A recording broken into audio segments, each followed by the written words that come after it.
জীবন হাতের মুঠোয় নিয়ে ভাঙাচোরা বাঁশের সাঁকোয় নদী পারাপার করছে এলাকার মানুষ। বাঁকুড়া জেলার পাত্রসাহেব ব্লকের শিল্লাঘাটে পাকা সেতুর দাবি সাধারণ মানুষদের। এই সেতু হলে এলাকার হাজার হাজার মানুষ উপকৃত হবেন বলে মনে করছেন স্থানীয় বাসিন্দারা। পড়েছে এই বাঁশের সাঁকোটি বাঁকুড়া জেলার পাত্রসাহেব ব্লকের খাপাড়া এলাকায় দামোদর নদীর উপর অবস্থিত এই বাঁশের সাঁকো প্রতিদিন কয়েক হাজার সাধারণ মানুষকে নিত্যদিন যাতায়াত করতে হয় এই বেহাল বাঁশের সাঁকোর উপর দিয়ে।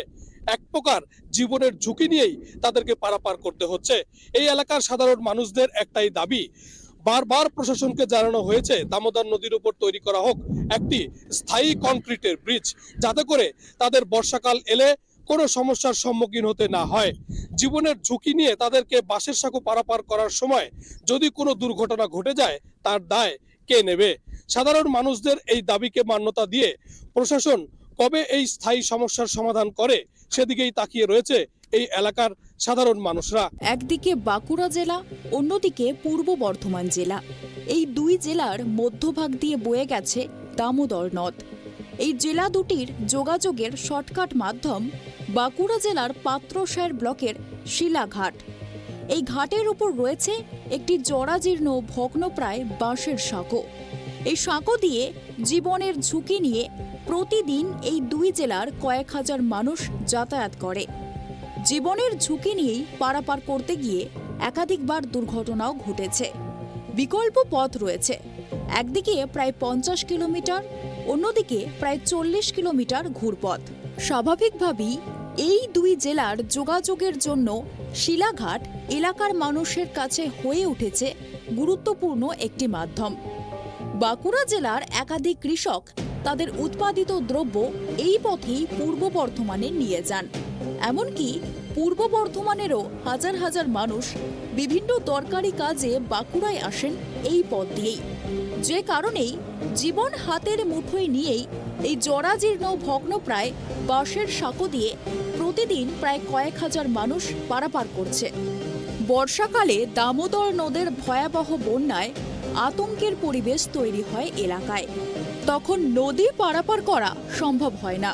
বাধ্য হয়ে এপার থেকে ওপারের দূরত্ব যেখানে 3 থেকে 4 কিলোমিটার, সেখানে ঘুরপথে 40 থেকে 50 কিলোমিটার যেতে হয় এলাকার সাধারণ মানুষকে।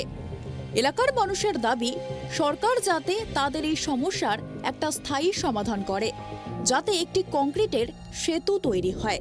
তারা জানাচ্ছেন, শিলাঘাটে একটি কংক্রিটের সেতু তৈরি হলে এলাকার কয়েক লক্ষ মানুষ উপকৃত হবেন। কাঁধে করে মানুষ পার করতে হচ্ছে, বাচ্চা বাচ্চা ছেলেরা চলতে পারছে না, মহিলারা ভালো করে চলতে পারছে না। তাই আমরা চাইছি যে এখানে যেন অবশ্যই একটা ব্রিজ তৈরি হয়। আমরা আসছি পূর্ব বর্ধমান ঝাড়ুল থেকে, যাবো সোনামুখী। কতটা আতঙ্ক নিয়ে পারাপার করতে? অনেক আতঙ্ক নিয়ে পারাপার করতে হবে, বহুত জীবনের ঝুঁকি নিতে হলো। সরকার থেকে চাইছি যে এই ব্রিজটা যেন অবশ্যই।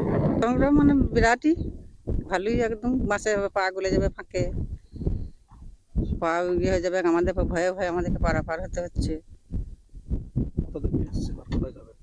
হ্যাঁ, বাঁকুড়া যাবো, বর্ধমান থেকে এসছি, বাঁকুড়া যাবো। সারা বছর কি সমস্যা থাকে? সারা বছর এই সমস্যা। আবার ধরনে তো আবার বালি পা দেওয়া যাবে না, ধরনে তো আবার এই সমস্যা। আর বর্ষাকালে বন্যা, এবার ঘুরে ঘুরে বর্ধমান হয়ে আমাদেরকে একবার আসতে হবে একদম পূর্ব বর্ধমান ঘুরে ঘুরে। কি চাইছেন সরকারের কাছে? সরকারের কাছে আমরা ব্রিজই চাইছি, যে একটা ব্রিজ হলে আমাদের ভালো হয় সবারই যাওয়া আসার জন্য। আতঙ্ক কতটা থাকে এই ব্রিজ পারাপারের জন্য? আতঙ্ক মানে আমাদের বিরাটই থাকে, বিরাটই আতঙ্ক থাকে আমাদেরকে। এবার ভয়ে ভয়ে পেরোতে আমাদের কি করবো, আমাদের এখানে বাপের বাড়ি, ওখানে শ্বশুর বাড়ি। এবার আমাদেরকে তো যেতেই হবে, যাওয়া আসা তো করতেই হবে, তাছাড়া তো আমাদের উপায় নেই। এবার বাপের বাড়িটাও ছাড়তে পারবেন না, আর শ্বশুর বাড়িটাও ছাড়তে পারবেন না। জরাজীর্ণ বাঁশের সাঁকো নিয়ে শাসক বিরোধী তরজা শুরু হয়েছে। বিষ্ণুপুর সাংগঠনিক জেলা বিজেপির সহ সভাপতি দেবপ্রিয় বিশ্বাস তৃণমূল কংগ্রেসকে এই নিয়ে তীব্র কটাক্ষ করেন। তিনি বলেন, এই সমস্যার কথা মুখ্যমন্ত্রী পর্যন্ত জানে, অথচ এই সমস্যার সমাধানের কোনো রকম কোনো উদ্যোগ গ্রহণ করা হচ্ছে না সরকারের তরফে। দাবি আজকে নয়, দীর্ঘদিনের।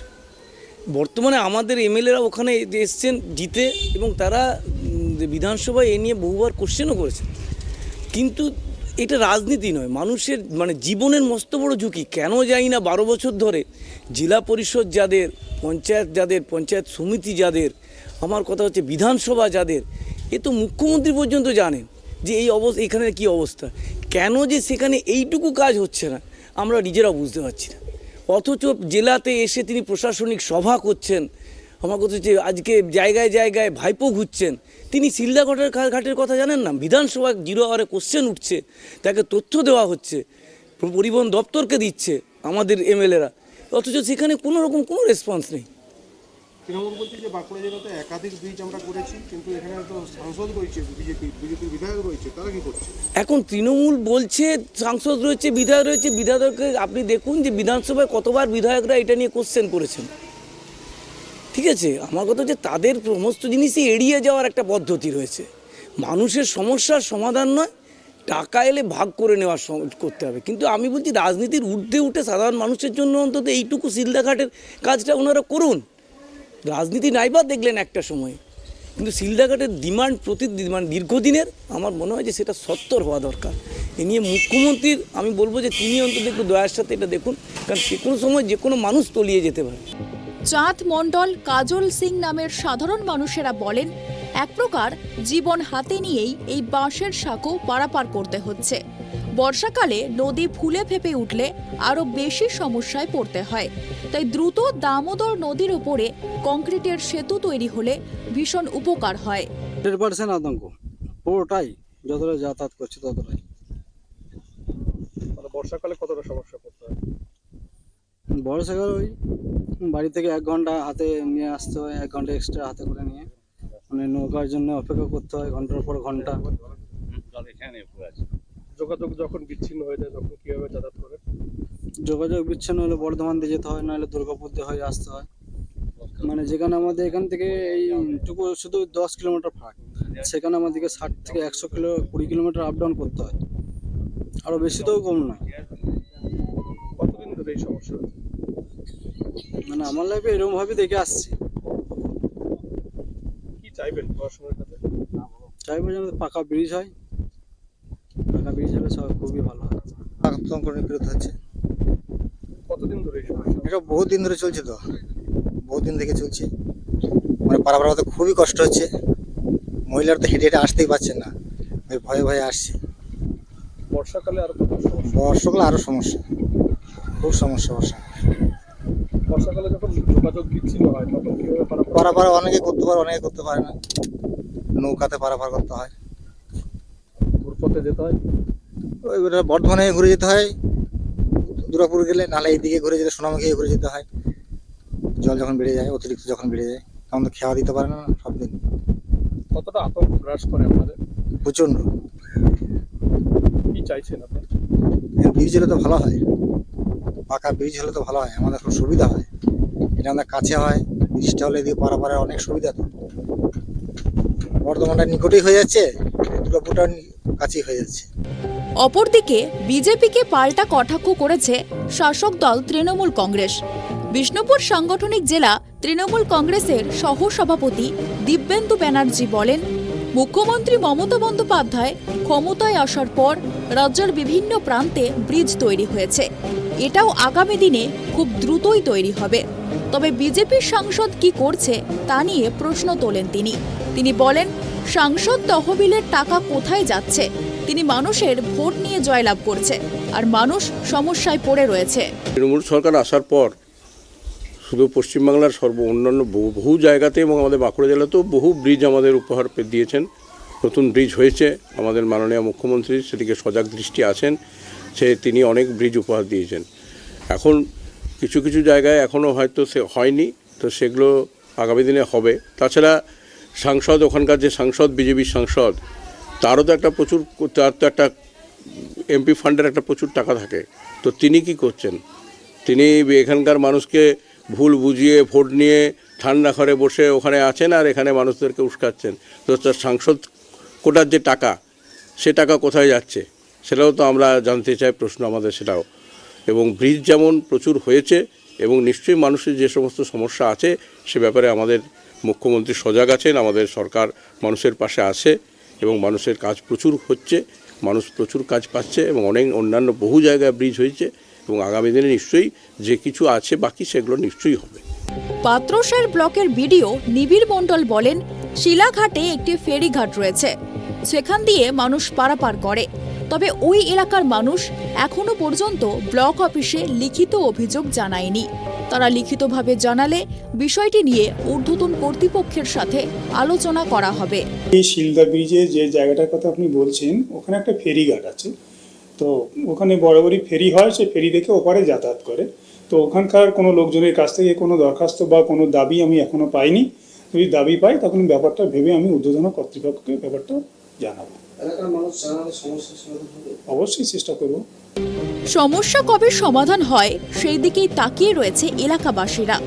তবে তারা একটা স্থায়ী সেতু কবে পাবে এবং জীবনের ঝুঁকি নিয়ে পারাপার কবে বন্ধ হবে সেই আশায় রয়েছে স্থানীয় বাসিন্দারা।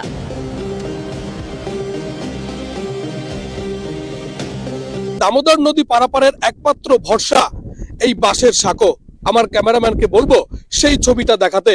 একেবারে বেহাল হয়ে পড়েছে এই বাঁশের সাঁকোটি, যে কোনো মুহূর্তেই প্রাণহানির মতো মারাত্মক দুর্ঘটনা ঘটতে পারে। এই বাঁশের সাঁকোর উপর দিয়ে জীবনের ঝুঁকি নিয়ে প্রতিদিন কয়েক হাজার সাধারণ মানুষকে পারাপার করতে হচ্ছে। বর্ষাকাল এলে তাদের বেশ কয়েক কিলোমিটার ঘুরপথে যাতায়াত করতে হয়। একদিকে পূর্ব বর্ধমান জেলা, অপরদিকে বাঁকুড়া জেলা। এই দুই জেলার মানুষকে প্রতিনিয়ত এই বাঁশের সাঁকো ব্যবহার করতে হচ্ছে। সাধারণ মানুষদের সঙ্গে কথা বললে তারা আমাদেরকে জানান, বারবার এই সমস্যার সমাধানের জন্য প্রশাসনকে জানানো হয়েছে। এই দামোদর নদীতে একটি স্থায়ী কংক্রিটের ব্রিজ তৈরি করার দাবি জানানো হয়েছে, কিন্তু তারপরেও প্রশাসনের তরফে কোনো সদর্থক ভূমিকা গ্রহণ করা হয়নি। তাই তারা দাবি জানাচ্ছেন দ্রুত এই দামোদর নদীর উপর কংক্রিটের ব্রিজ তৈরি করা হোক, যাতে করে আগামী দিনে কোনো সমস্যার সম্মুখীন হতে না হয় তাদেরকে। এখন কবে প্রশাসন এ বিষয়ে সদর্থক ভূমিকা গ্রহণ করে সেদিকেই নজর থাকবে আমাদের। বাঁকুড়ার পাত্রসায়ের খাপাড়া থেকে সঞ্জীব মল্লিক, প্রাইম টিভি।